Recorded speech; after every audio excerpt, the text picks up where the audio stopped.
Good morning or good afternoon, depending on where you're joining from. Welcome.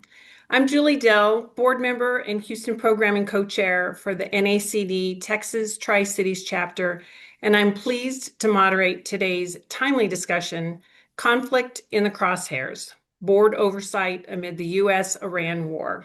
So I'm just going to open it up to all of you and go whichever way you want, but I'd like to start by asking each of you to share your thoughts on the biggest thing you think it is that boards and management teams may be underestimating right now about the conflict and its business implications.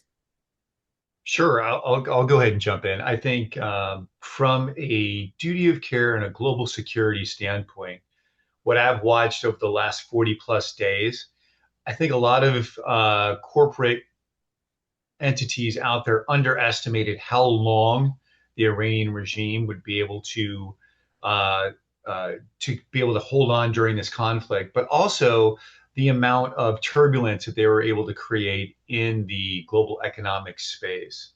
I think also in my experience, a lot of clients were not prepared for evacuations, and they were not ready for business continuity challenges that faced all of their global footprints in both the Gulf region and then also internationally. So that's what I saw over the last 40 days. This is going to continue for quite some time, even if there is a ceasefire. We're going to feel the ramifications. So we're in position now to assist. Thank you.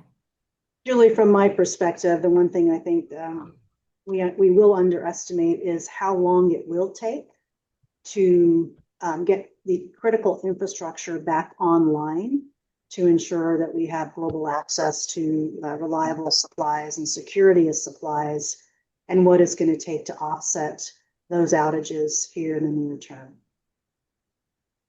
Great. Ben, how about you?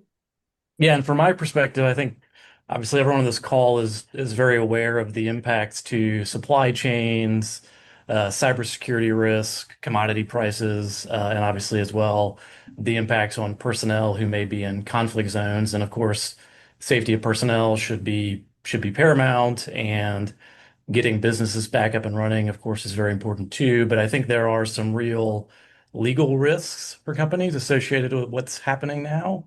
And that ranges from regulatory reporting obligations to potential contractual disputes to potential shareholder litigation. And so I think we'll talk about some of those as we uh, work through some of the topics today so that folks can be thinking about that and planning ahead as they look to the coming weeks and months and dealing with the effects of this crisis.